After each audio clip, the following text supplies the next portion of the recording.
¿ya? La idea es que hoy podamos terminar el Padre Nuestro. Nuestro pastor dejó hasta el tema de hágase tu voluntad, ¿ya? Y nos toca ahora el pan nuestro de cada día, danoslo hoy, y vamos a procurar terminar también con la otra parte de este pasaje. Vamos a Mateo capítulo 6, vamos a leer, hermano Cristian, desde el versículo 9 hasta el 13, Mateo 6 del 9 al 13. Mas tú, cuando ores, entra en tu aposento y cerrada la puerta, ora a tu Padre que está en secreto, y tu Padre que ve en lo secreto te recompensará en público. Y orando, no uséis vanas repeticiones, como los gentiles, que piensan que por su palabrería serán oídos. No os hagáis, pues, semejantes a ellos, porque vuestro Padre sabe que de cosas tenéis necesidad antes que vosotros le pidáis. Vosotros, pues, oraréis así: Padre nuestro que estás en los cielos, santificado sea tu nombre. Venga tu reino, hágase tu voluntad, como en el cielo, así también en la tierra. El pan nuestro de cada día, dánoslo hoy, y perdónanos nuestras deudas, como también nosotros perdonamos a nuestros deudores. Y no nos metas en tentación, mas líbranos del mal, porque tuyo es el reino, y el poder, y la gloria, por todos los siglos. Amén. Bien. Hoy vamos a terminar lo del Padre Nuestro. Nos vamos a encontrar con peticiones para nuestra vida diaria, ¿ya? Hasta antes habíamos visto nuestra relación con Dios. Hoy día vamos a ver peticiones que son absolutamente necesarias para nuestra vida diaria, ¿ya? Y una de ellas dice que es el pan nuestro de cada día. Si nosotros nos remontamos a la vida de Jesús, asumo que la vida de Jesús tampoco fue fácil. Él era el mayor de una familia en la cual a lo menos habían 7 hermanos. Cuando leemos Mateo 13 nos habla de los hermanos de Jesús y nombra 5 varones y dice, y sus hermanas. A lo menos eran 7 hijos del matrimonio, ¿ya? Hay una época que no conocemos de Jesús que va desde los 12 años cuando se presentó en el templo hasta los 30 años cuando comenzó su ministerio público. En ese tiempo asumimos, por lo que nos dice la historia secular, que Jesús trabajó junto a su padre. Trabajó en el taller de carpintería de su padre.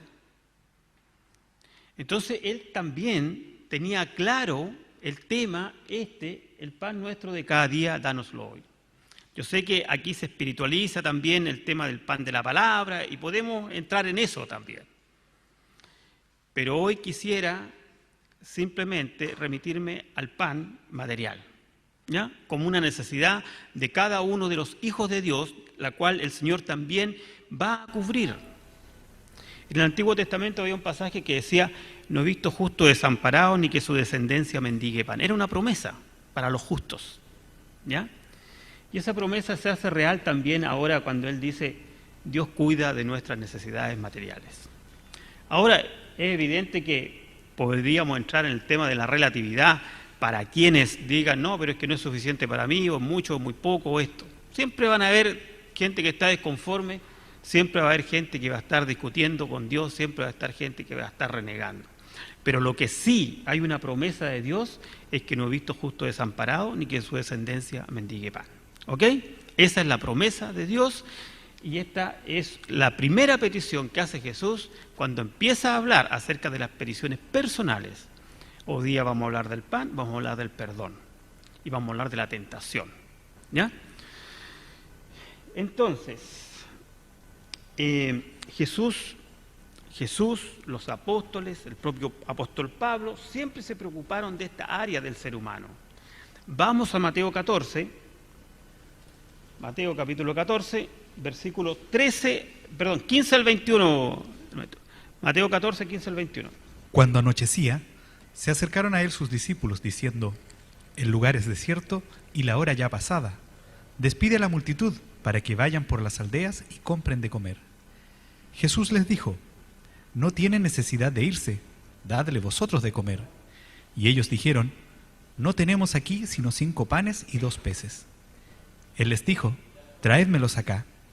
Entonces mandó a la gente recostarse sobre la hierba, y tomando los 5 panes y los 2 peces, y levantando los ojos al cielo, bendijo y partió y dio los panes a los discípulos, y los discípulos a la multitud. Y comieron todos, y se saciaron, y recogieron lo que sobró de los pedazos, 12 cestas llenas.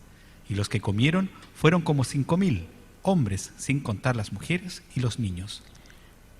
Acá vemos a Jesús en un acto de amor, de misericordia. Había estado predicando prácticamente todo el día. Estaban todos cansados, los discípulos, los apóstoles, todo el mundo estaba cansado. Llegó la tarde y había hambre, era natural.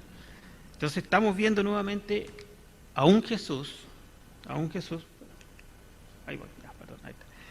Estamos viendo nuevamente a un Jesús preocupado del sustento material de sus discípulos y de las personas. Dice que Jesús despedía a las multitudes, le daba la mano, los despedía. En este caso eran 5.000 personas, 5.000 varones, más mujeres y niños. Era mucha gente. Bueno, no es el tema de hoy, pero también es bueno detenerse en la fe, tanto de las personas como de los apóstoles.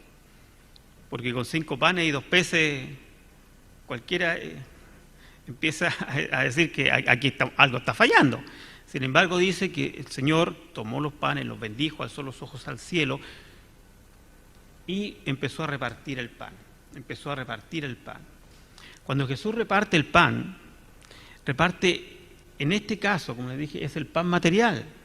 También van a encontrar por ahí otras acepciones como es el pan de la palabra, que es verdad, Jesús partía el pan de la palabra, como en el camino de Maús, cuando parte el pan y lo reconocen. ¿Ya? Pero en este caso lo estamos viendo desde la protección material que tiene Dios hacia sus hijos, hacia nosotros. Jesús tuvo compasión de las multitudes, Jesús tuvo amor por la gente. Eso es lo que quiero dejar claro en esta primera etapa. ¿Ya? Estos 5.000 tenían hambre, estos 5.000 estaban cansados, los recostó sobre el pasto, los despedía uno a uno.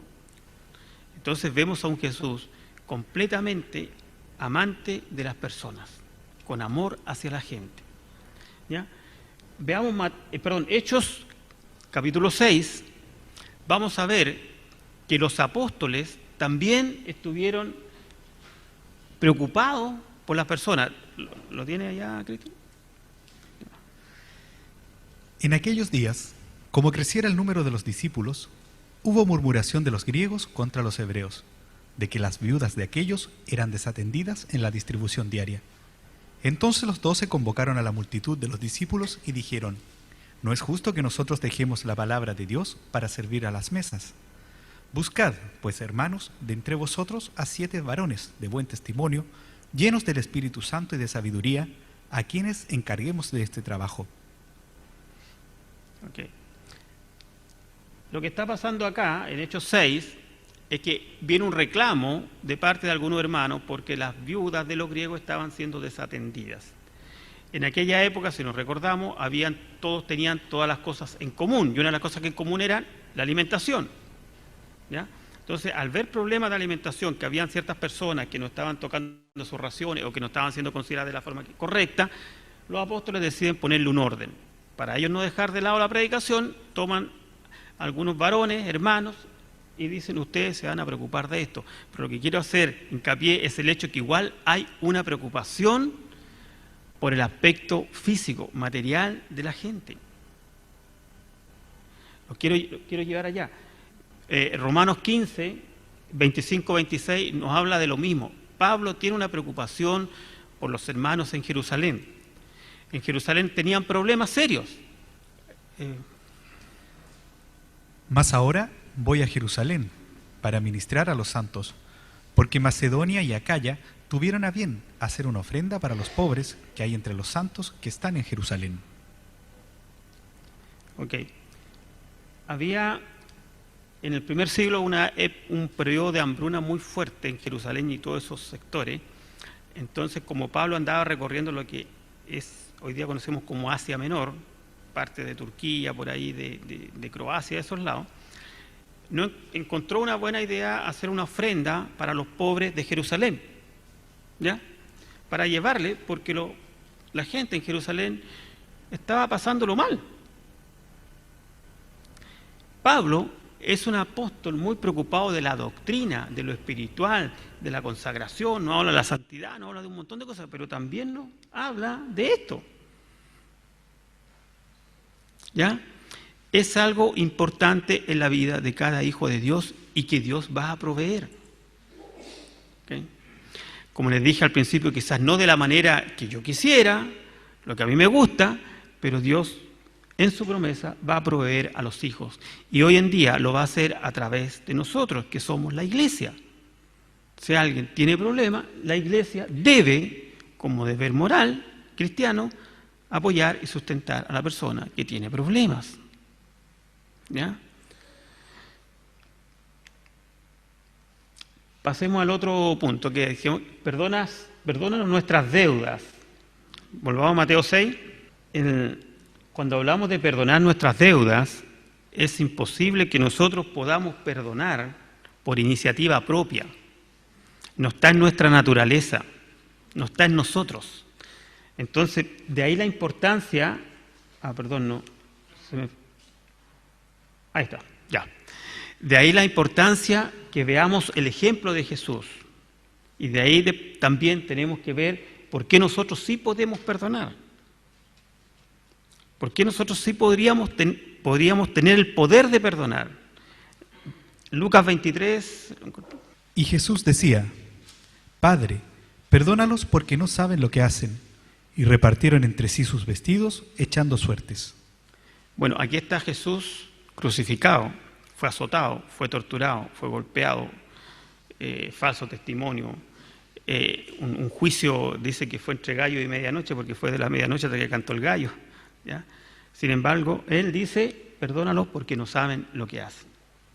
Entonces, cuando yo tengo que perdonar, tengo que pararme en esa plataforma que es la que yo fui perdonado. Yo fui perdonado. De lo contrario, me pongo soberbio si no veo eso, me pongo orgulloso. Y no voy a perdonar porque pienso que estoy impecable. Un poco cuesta entender este perdón del amor infinito de Dios. El amor infinito de Dios está en el Salmo 103:12. Cristian. Cuando está lejos el oriente del occidente, hizo alejar de nosotros nuestras rebeliones. Cuanto está lejos el oriente del occidente, hizo alejar de nosotros nuestras rebeliones. Lo quiero explicar un poco con algo que aprendí tiempo atrás en unos apuntes por ahí, y que un poco graficaba este pasaje. Si nosotros estamos en La Serena y queremos ir al sur, vamos a ir a Panguipulli, ¿cierto? Vamos a ir a Puerto Vara, a Puerto Montt, a Temuco, no sé, vamos a ir al sur. Y cuando tú, por ejemplo, llegas, no sé, a Villarrica, dices, estoy en el sur, de allá te van a decir, no, el sur está más allá, está en Osorno. Y llega a Osorno, este es el sur, no, Puerto Montt es el sur, nosotros no. Y los de Osorno, a los que viven en Concepción, le dicen nortino. Porque es un tema de referencia, de dónde estoy posicionado. Pero bueno, para hacer el cuento corto, puedes seguir avanzando a Punta Arenas y finalmente llegas a la Antártida, te encuentras con los marinos, te encuentras con la gente de la Fuerza Aérea y preguntas, ¿este es el sur? Y te van a decir, sí, este es el sur. Y efectivamente llegaste al sur.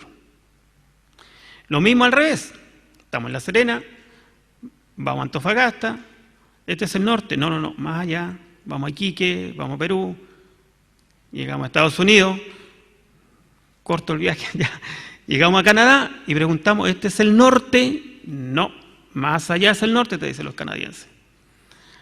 Entonces te mandan ya allá al polo norte donde están los, ¿cómo se llaman? Los esquimales, ¿ya?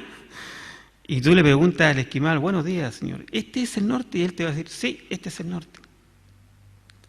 Entonces, nosotros tenemos una referencia de lo que es norte y sur. Sabemos lo que es norte y sur en nuestro esquema mental. Pero el Salmo nos dice que Él hizo apartar nuestros pecados tan lejos como está el oriente del occidente. Acá la cosa es distinta, porque si yo estoy en La Serena y quiero ir al oriente, me van a decir tienes que ir a Uruguay, que es el país oriental, decimos, ¿ya? En Uruguay te van a decir, no, un poco más allá, váyase para allá a Brasil, ahí, Puerto Alegre, por ahí, para allá. Llegaste allá y te van a decir, siga, llega a Marruecos, allá están los árabes, y tú dices, este es el Oriente, llega ahí. No, este no es el Oriente es más allá, no sé, te mandan a China. Para hacer el cuento corto, llegaste a Australia, ¿ya? De tanta vuelta y preguntan a Australia, ¿este es el Oriente? Y te dicen, no, siga. Toma un barco, toma una de esas balsas totoras, ¿ya? Y va a llegar a Chile y ese es el Oriente. Y llegaste al lugar de donde partías. ¿Qué pasa acá? No tiene lógica para nosotros, no tiene sentido para nosotros. Eso es el amor de Dios. Alejó de Oriente a Occidente en el sentido de que no tiene explicación. El perdón de Dios no tiene explicación para nosotros. Si nosotros queremos darle la vuelta, ¿por qué me perdonó? ¿Por qué me rescató? ¿Por qué me detuvo cuando iba yo caminando al despeñadero? No tengo explicación.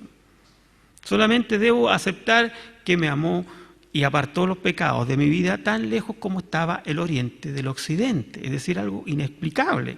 Es lo que pasa en Mateo 18. En Mateo 18 es lo mismo. Cuando él está explicando eso, lo que está diciendo, si lo puedes leer, Cristian, Mateo 18, 21, 22. Entonces se le acercó Pedro y le dijo, Señor, ¿cuántas veces perdonaré a mi hermano que peque contra mí? ¿Hasta 7? Jesús le dijo, no te digo hasta 7, sino aún hasta 70 veces 7. Bueno, lo que está diciendo acá, la enseñanza con esta parábola, no es otra cosa que el perdón es una actitud de vida. Es algo que permanentemente tiene que estar en nosotros, porque, créanme, por mucho que quisiéramos estar bien con todo el mundo, no lo vamos a lograr. Pablo dice, estad bien con todo en lo que de a ti dependa, pero hay veces en que ni siquiera depende de uno. No siempre uno va a estar bien con toda la gente, ¿ya? Ahora también, si vamos a otro tipo de perdones, cuando a veces hay problemas familiares que son complejas las cosas, son a veces heridas fuertes, también debemos aprender a pedir perdón. Debemos reconciliarnos con nuestros familiares, con nuestros parientes, con los amigos, porque a veces la gente parte de este mundo y es triste que partan de este mundo y nosotros no hayamos reconciliado con ellos. Ustedes me dirán, no, pero es que tú no sabes lo que me hizo, lo que te hizo. Entonces, cuando empezamos con esos discursos, tenemos que necesariamente ir a Colosenses 2, Cristian, por favor, si lo tiene, para entender por qué debemos perdonar lo que Jesús hizo por nosotros, Colosenses 2, 13, 14. Y a vosotros, estando muertos en pecado y en la incircuncisión de vuestra carne, os dio vida juntamente con Él, perdonándonos todos los pecados, anulando el acta de los decretos que había contra nosotros, que nos era contraria, quitándola del medio y clavándola en la cruz. Había un acta de decretos, o un prontuario policial, por decirlo así, que teníamos. Jesús lo tomó, lo clavó en la cruz y dijo, nulo, cero. Borró todo, ¿ya? Eso es lo que se llama imputación del pecado, ¿cierto? Fuimos justificados porque el pecado que teníamos que ser nosotros imputados con él, Jesús lo absorbió. Entonces eso es lo que llamamos justificación. En la Biblia aparecen palabras como justificación, redención, propiciación, expiación. Todas esas palabras se llaman salvación. Eso fue lo que nos dio Jesús. Y ahí fue donde nos perdonó. Entonces, ¿por qué yo no voy a perdonar a mi hermano, a un pariente, a mi tía, a mi sobrino, a mi hijo, a mi padre, a mi madre, por cosas que pasaron a lo mejor hace tantos años atrás? Debemos perdonar, debemos aprender a hacer ese juego. Y mientras más luego, mejor. Porque si no empieza la raíz de amargura. Y cuando ya empieza la raíz de amargura, ya se enquista la cosa. Y hay que echar mata maleza, no sé, para poder sacar eso. Ahí cuesta un poco. Entonces, de ahí la importancia del perdón. El que perdona de corazón sincero, realmente encuentra la paz con Dios, consigo mismo y con su hermano. Porque el perdón, cuando tú pides perdón de corazón sincero, es como el arrepentimiento, que lleva un cambio de actitud. El perdón es lo mismo. Cuando el perdón es sincero, lleva un cambio de actitud. Entonces debemos hacer ese ejercicio, debemos pedir perdón. Y pasamos al otro punto, que es la protección, dice, para nuestra vida. Seguimos pidiendo por nuestra vida. En Lucas, el Mateo 13, por favor, Cristian, Mateo 6:13, si lo puedes leer. Y no nos metas en tentación, mas líbranos del mal, porque tuyo es el reino, y el poder y la gloria, por todos los siglos. Amén. La tentación, bueno, después vamos a ver con más calma y detalle el tema de la tentación cuando estudiemos Santiago, capítulo 1, ahí, versículos 12, 13, 14, que habla de la tentación, ¿ya? Por si alguien dice, ¿qué pasa con la tentación? Si yo soy tentado, ahí dice que Dios no puede ser tentado, ¿cierto? Pero a manera de una introducción, cuando se vea eso con más detalle, lo que Santiago está hablando, lo que habla Santiago, es que dice, en el versículo 12 del capítulo 1, dice que la persona o el cristiano, cuando es tentado y soporta la prueba, gana una corona, que es la corona de vida, ¿ya? Entonces la tentación pasa a ser una ganancia. 2 versículos más adelante dice, pero Dios no tienta a nadie, ni Él puede ser tentado, ni tienta a nadie. Entonces, ¿qué está pasando ahí? Como manera introductoria les digo, lo que está ocurriendo es que Dios sí permite que Satanás sea el tentador. Él es el príncipe de este mundo, ¿ya? Entonces, pero está en mi voluntad el ceder o no a la tentación. Por eso dice que Dios no puede ser tentado, ni Él tiente a nadie. Les comento porque en algún momento lo vamos a ver eso también. Bueno, 3 peticiones, 3 tiempos. Dice que hemos pedido por nuestro pan diario, que pertenece al presente material, ¿ya? Perdón de nuestros pecados representa el pasado de cada uno de nosotros y también el presente espiritual. Y quizás aquí nos faltó el futuro, porque sabemos que capaz que saliendo de acá nomás ya caigamos en pecado. Y cuando Dios nos perdonó los pecados pasados, presentes y futuros. ¿Y por qué digo de los futuros? Porque de esa manera nosotros podemos entender que la salvación es un acto que es imputado al Hijo de Dios, y por eso decimos que la salvación no se pierde. Porque si yo nací aquí y muero acá, y conozco aquí al Señor Jesucristo, puedo pecar por acá, ¿cierto? ¿Y por qué no pierdo mi salvación? Porque Dios cuando me perdonó también estos pecados de acá, porque Él sabía en su omnisciencia que yo iba a caer. Por eso que Juan dice después que si pecáramos tenemos a Jesucristo, nuestro abogado. Y también dice en 1 Juan ahí 2:9, dice que si confesamos nuestros pecados, Él es fiel y justo para perdonar nuestros pecados. Entonces debemos entender que el perdón es por el tiempo pasado, por el tiempo presente y también por el tiempo futuro.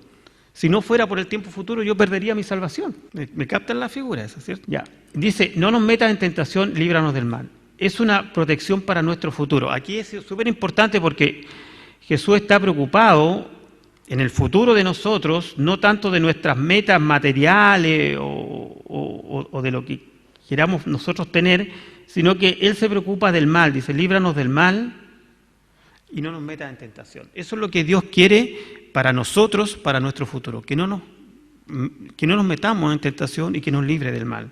Por eso podemos decir que tenemos un futuro bendecido por Dios, porque Él va a librarnos del mal. Ahora, ¿cómo podemos librarnos del mal? Dios nos ayuda por medio de su palabra, que es lo que habíamos estado viendo en las clases anteriores, y Dios nos enseña por medio de su palabra. Mi conducta ante la tentación. Es súper importante, y es clave, por no decirlo, la conducta que nosotros tenemos frente a la tentación. ¿Cómo actuó José? José huyó. Me imagino que la esposa de Potifar debe haber sido una mujer muy hermosa. Sin embargo, José huyó. Pablo le aconseja a Timoteo lo mismo. ¿Cuánto? Como más de 2000 años después le aconseja exactamente lo mismo. Huye. Y hoy día el consejo es el mismo. Huye de la tentación. Entonces, uno de los problemas que tenemos nosotros los cristianos es que confiamos. Entonces, por eso dice, no confiar en mi fortaleza. Cristo nos enseña en esta oración que debemos temerle a la tentación más que a cualquier cosa. Jesús nos dice, no nos metas en tentación. O sea, es algo que debemos temerle. Y muchas veces nosotros provocamos con nuestra conducta situaciones de tentación. Cuando se dice que el cristiano empieza a coquetear con el pecado, anda al filo, anda jugando al límite, eso no es bueno. Como dice, mejor caminar por la sombrita ¿ya? O por el medio del camino para no caerse al barranco. Pero muchas veces nos gusta jugar al límite. 1 Corintios 10:12, ¿qué dice Cristian? Así que el que piensa estar firme, mire que no caiga. Mira qué simple, mira qué básico. El que piensa estar firme, mire que no caiga. Mi conducta ante la tentación. 2 Timoteo 2:22, muy conocido ese pasaje también. Huye también de las pasiones juveniles y sigue la justicia, la fe, el amor y la paz, con los que de corazón limpio invocan al Señor. Ya. ¿Y el otro tesalonicense también? Bueno, ahí Pablo está dando dos consejos a Timoteo. Uno, huye de las pasiones juveniles, y lo otro dice, júntate o reúnete o congrégate con los que de corazón limpio invocan al Señor. O sea, dos consejos en uno. Huir de las tentaciones y a la vez hazte amigo, comparte con los que de corazón limpio invocan el nombre de Dios. ¿Tesalonicense lo tiene? Absteneos de toda especie de mal, y el mismo Dios de paz os santifique por completo, y todo vuestro ser, espíritu, alma y cuerpo sea guardado irreprensible para la venida de nuestro Señor Jesucristo. Fiel es el que os llama, el cual también lo hará. Absteneos de toda especie de mal. ¿Se fijan que estos consejos que estamos viendo, mi conducta ante la tentación, son cosas súper elementales? O sea, aquí no hay que ser un gran teólogo. Huye de la tentación, el que crea estar firme, mire que no caiga, y ahora nos dice, absteneos de toda especie de mal. Si alguien va al supermercado y va a comprar, no sé, una fruta, un pollo, algo, carne, y ve que está medio putrefacto, lo deja al lado, ¿cierto? Y aquí dice, absteneos de toda especie de mal. O sea, si algo a ti te huele que está mal, déjalo de lado, tíralo para el lado. No sigas en eso, no sigas en eso.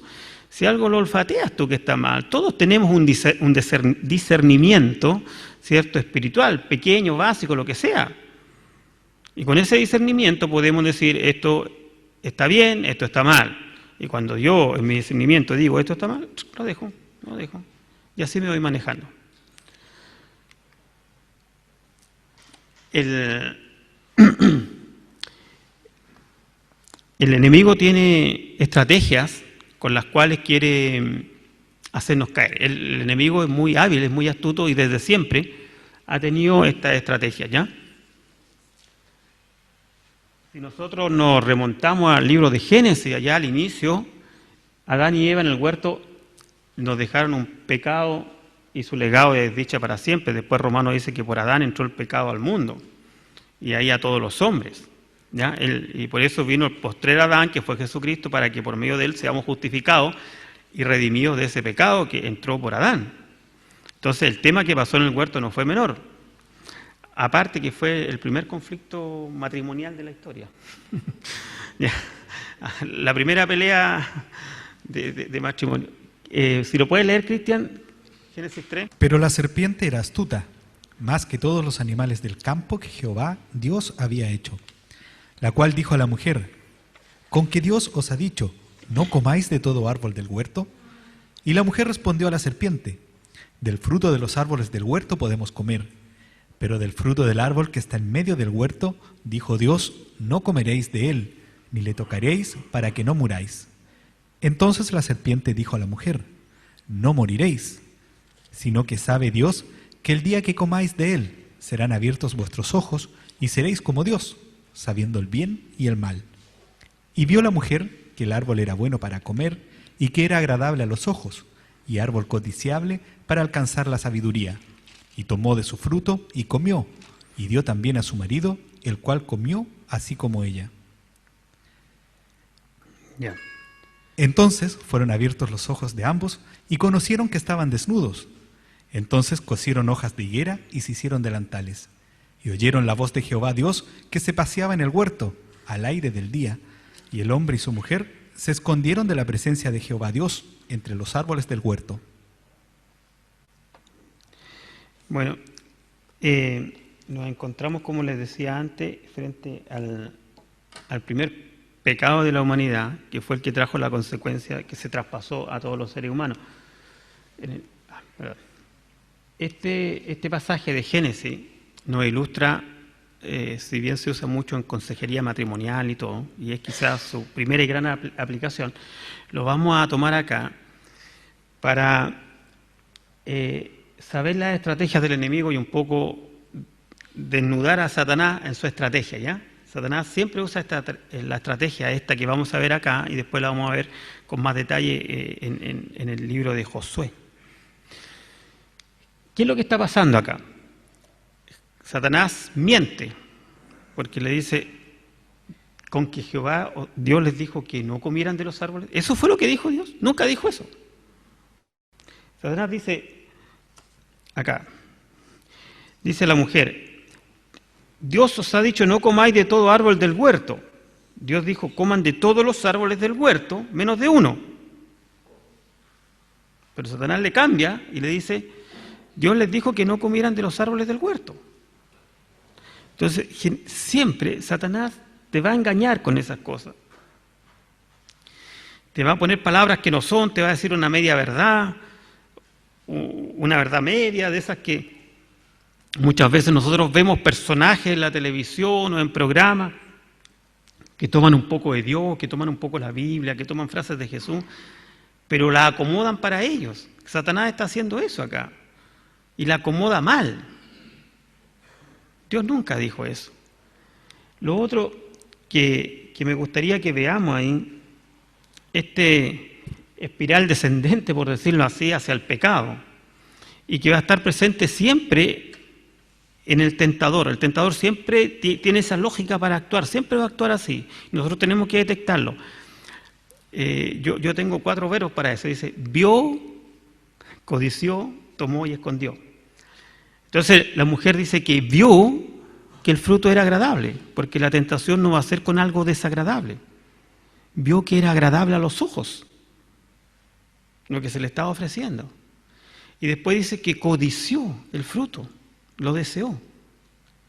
Después dice que comió. Y después que comieron, ¿qué pasó? Se escondieron de la presencia de Dios. Se escondieron de la presencia de Dios. Por eso que Dios los tiene que buscar después.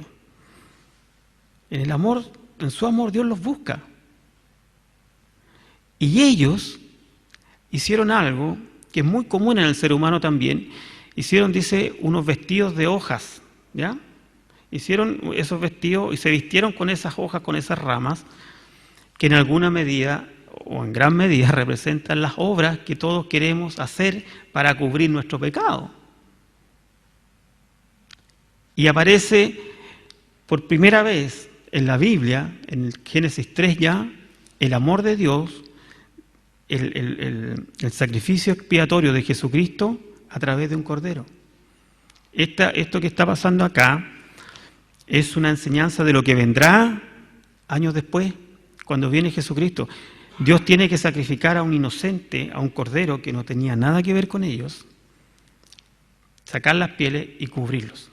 Entonces la sangre de este cordero inocente es la que va a restaurar la comunión de Dios con el hombre. Pero él no cometió pecado, el cordero. Por eso le digo, es un símil de lo que va a hacer Jesucristo con nosotros después. Con la diferencia, dice el libro hebreo, que Jesucristo murió una sola vez y por siempre y por todos los hombres. Acá hay un acto de bondad, pero también de un sacrificio. Y créanme, hermanos, siempre el pecado es así, trae consecuencias. Muchas veces Dios te va a perdonar, si te arrepientes de corazón sincero, Dios te va a perdonar. Pero hay consecuencias que arrastra el pecado, que muchas veces pueden ser muertes, pueden ser peleas eternas entre las familias, los adulterios terminan con el problema con los hijos. Los que sufren el adulterio son los hijos. ¿Se fija? Entonces el pecado siempre acarrea consecuencias. El alcohol muerte. En Chile dicen que muere más gente por accidente de tránsito por alcohol que por enfermo al corazón. O sea, es una cuestión increíble. Cada fin de semana largo mueren como 20 o 30 personas. Está presente el alcohol, está presente la droga. Bueno, y así podemos seguir enumerando. Quiero que que está en Josué, por favor, Cristian. Este es súper claro para saber la estrategia del enemigo. Aquí ya... Entonces Josué dijo a Acán: Hijo mío, da gloria a Jehová, el Dios de Israel, y dale alabanza, y declárame ahora lo que has hecho. No me lo encubras. Y Acán respondió a Josué diciendo: Verdaderamente yo he pecado contra Jehová, el Dios de Israel, y así he hecho. Hay un poquito de detenerse, Cristian, ¿ya? Mira, acá vemos que en este Josué el pueblo de Israel está llegando ya a Canaán, a la tierra prometida. Ya pasaron el desierto, cruzaron el río Jordán, y ahora lo que tienen que hacer es tomar posesión de la tierra, y están peleando contra diferentes tribus y pueblos que habían ahí. Y esta es una de las batallas que se relata en Josué, capítulo 7, que es con una tierra que se llama Ai, puede ser. H-I, ¿ya? Ellos están luchando y Israel perdió la batalla. Murieron muchos judíos, murieron muchos israelitas. Y Josué rasga sus vestiduras, llora la muerte de sus hermanos y todo, y va a orar a Dios y pide explicación y le dice: ¿qué está pasando? ¿Por qué nos trajiste hasta acá? Llegamos, cruzamos el Jordán, vamos a tomar la tierra y nos están matando. ¿Qué pasa? Entonces ahí Dios le dice: hay pecado, hay anatema en el pueblo. Y Josué se da la tarea de buscar hasta encontrar, y llegaron a este hombre que se llamaba Acán. ¿Ya? Eso es lo que está pasando. Entonces también vemos acá que el pecado de Acán trajo como consecuencia la muerte de sus hermanos. Murió mucha gente producto del pecado de Acán. Por favor, el versículo 21, Cristian. Pues vi entre los despojos un manto babilónico muy bueno, y 200 siclos de plata, y un lingote de oro de peso de 50 siclos, lo cual codicié y tomé. Y he aquí que está escondido bajo tierra en medio de mi tienda, y el dinero debajo de ello. Ya, está ahí nomás. ¿Qué está pasando acá? Dice que Acán, mira, vamos a ir por partes, vamos al versículo 21. Dice que Acán, pues, ¿qué dice? Vi, ¿cierto? Lo primero, vi. Ya vio un manto babilónico muy bueno, dice, le pareció bueno, 200 siclos de plata y un lingote de oro. ¿Ah? Estaba bueno, dice, de peso 50, los cuales, ¿qué dice después? Codicié todo eso. ¿Y qué dice? Tomé. ¿Y qué pasa después? ¿Y qué aquí está? Escondido, bajo tierra, en medio de mi tienda. O sea, Acán vio, codició, tomó y escondió. Y la estrategia del enemigo la vemos nuevamente. Vio, codició, tomó y escondió. Nadie que está en situaciones de pecado va a andar ahí por la vida, digamos, mostrándose. A menos que tenga muy mala suerte, como salió en las noticias de esta semana, de una pareja que murió por monóxido de carbono en un motel. Entonces, salió que después tuvo que ir la esposa a reconocer el cadáver. Ese sí que la hizo de oro, digamos, ¿ya? Ese, por más que vio, codició y escondió, al final salió pillado igual, ¿ya? Pero también hay consecuencias del pecado: la familia, la vergüenza, los hijos y todo eso. ¿Te fijas? El pecado siempre acarrea consecuencias. Entonces, debemos, hermanos, conocer las estrategias del enemigo. Siempre se va a presentar como algo atractivo. El pecado va a ser atractivo. No es algo horroroso. Eso que aparece en algunos dibujos de la Edad Media, por ahí, eso es de Dante. Dante era un escritor italiano medieval, ¿cierto? No sé si leyeron la Divina Comedia. Entonces él ahí dice que el demonio lo pone con cacho, con cola y con cosas, y y lo presenta como algo de ese tipo, pero realmente la tentación siempre se va a presentar como algo atractivo a los ojos, algo muy atractivo a los ojos. Por eso lo vamos a codiciar, a tomar, esconder. Pero ya sabemos la estrategia del enemigo, entonces no la vamos a considerar. Ahora, nuestro modelo es Jesús. Vamos a Mateo 4. Entonces Jesús fue llevado por el Espíritu al desierto para ser tentado por el diablo. Y después de haber ayunado 40 días y 40 noches, tuvo hambre. Y vino a él el tentador y le dijo: si eres hijo de Dios, di que estas piedras se conviertan en pan. Él respondió y dijo: escrito está, no solo de pan vivirá el hombre, sino de toda palabra que sale de la boca de Dios. Entonces el diablo le llevó a la santa ciudad y le puso sobre el pináculo del templo, y le dijo: si eres hijo de Dios, échate abajo, porque escrito está, a sus ángeles mandará cerca de ti, y en sus manos te sostendrán, para que no tropieces con tu pie en piedra. Jesús le dijo: escrito está también, no tentarás al Señor tu Dios. Otra vez le llevó el diablo a un monte muy alto, y le mostró todos los reinos del mundo y la gloria de ellos, y le dijo: todo esto te daré, si postrado me adorares. Entonces Jesús le dijo: vete, Satanás, porque escrito está, al Señor tu Dios adorarás, y a Él solo servirás. El diablo entonces le dejó, y he aquí vinieron ángeles y le servían. Entonces, Jesús responde a la tentación con la palabra, con la escritura. Escrito está, escrito está, escrito está. Nuevamente Satanás usa la palabra y la usa mal y quiere engañarlo. Lo está citando ahí el Salmo 91, el que está citando, pero lo cita mal, también lo cita torcido, de que sus ángeles lo van a recoger. Entonces el Señor le dice: escrito está, no solo de pan vivirá el hombre, escrito está, no tentará al Señor tu Dios, y finalmente Satanás se aleja de él.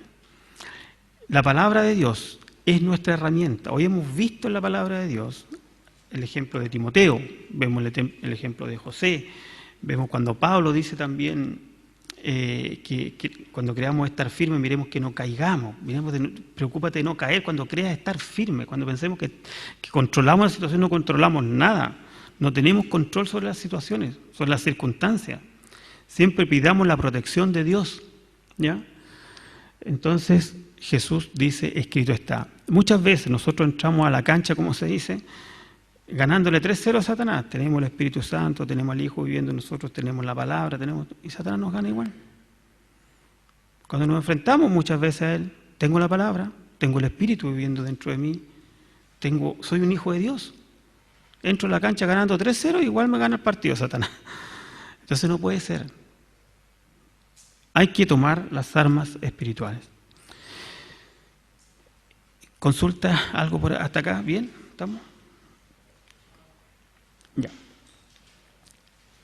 La oración y su propósito. Quiero que veamos, bueno, aquí hay unos pasajes conocidos por todos, vamos terminando ya, dice Filipenses 4:13, dice: todo lo puedo en Cristo que me fortalece, en el contexto de poder cumplir con lo que Dios tiene para nosotros. Es decir, todo lo puedo en Cristo que me fortalece. He podido predicar a Cristo, dice Pablo, en pobreza, en riqueza, todo lo puedo en Cristo que me fortalece. ¿Ya? Juan 14:6 nos habla de que Jesús es el camino, la verdad, la vida. Tengo que hablarles de estas cosas porque es el fin de todo el estudio, glorificar a Dios. Vamos a leer, si tiene Judas 24, por favor. Judas, antes de Apocalipsis. Y aquel que es poderoso para guardaros sin caída y presentaros sin mancha delante de su gloria con gran alegría. Síganos más con el otro. Al único y sabio Dios, nuestro Salvador, sea gloria y majestad, imperio y potencia, ahora y por todos los siglos. Amén. Ya. Al único y sabio Dios. Porque todo esto que hemos estado viendo es para presentarnos sin mancha y sin caída ante Dios. No es tarea fácil, no es tarea fácil. Por eso hablamos hoy día del pan, del perdón, para nosotros en primer lugar, y después de estar en esa plataforma de que ya sabemos que fuimos perdonados, podemos perdonar a otros. Les repito, si alguno tiene problemas con sus padres, con sus hijos, con su hermano, vaya a arreglarse. Cuesta un mundo, cuesta un mundo. Todos sabemos lo que hemos pasado, por eso es que cuesta mucho, pero hay que hacerlo. Hay que hacerlo. Se puede caer la cortina y no es bueno que eso pase, ¿ya? No hay nada más hermoso que reconciliarse. Entonces, ese perdón que Dios nos dio, también tenemos que nosotros dispensarlo a otros, ¿ya? ¿Para qué? Para, como dice Judas, presentarnos sin mancha y sin caída delante de Dios. Quizás todo esto, como dice por ahí Carlos Spurgeon, subirse al púlpito, no hablar de la sangre de Cristo es como entregarlo con un beso, ¿cierto? Entonces por eso tenemos que leer, me gustaría para terminar el último versículo en Colosenses 2, que leíamos, Colosenses 2, 13, 14. Ahí tengo una perrita, es un homenaje, porque una se la robaron y la otra le tuvo un accidente, pero también ahora sí.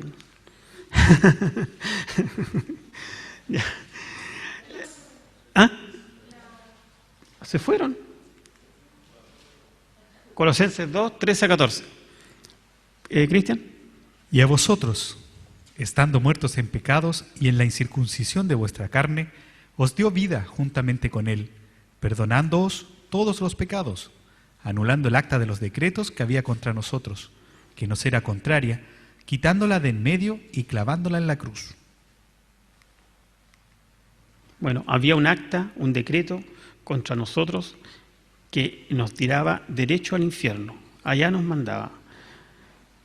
Ni siquiera como decimos siempre, primero al Seol o al Hades y después derecho al infierno. Pero Cristo tomó esa acta de los decretos, la clavó en la cruz y nos perdonó. Eso es lo que se llama salvación, que reúne todas esas palabras: expiación, propiciación, imputación, todo eso, ¿ya? Quizá en algún día los vamos a estudiar todas esas palabras. Y eso es, hermano. Terminamos con el tema de la oración del Padre Nuestro. Esperamos la próxima semana ya continuar con lo que sería la aplicación de la palabra, la lectura, la oración en lo que es el devocional. ¿Por qué leemos? ¿Cómo leer la Biblia? ¿Cómo tener nosotros un pequeño devocional diario? Vamos a ir al terreno mismo. Nos vamos a bajar de la nave. Vamos a desembarcar, digamos, y vamos a trabajar en lo que es un devocional diario para cada uno de nosotros.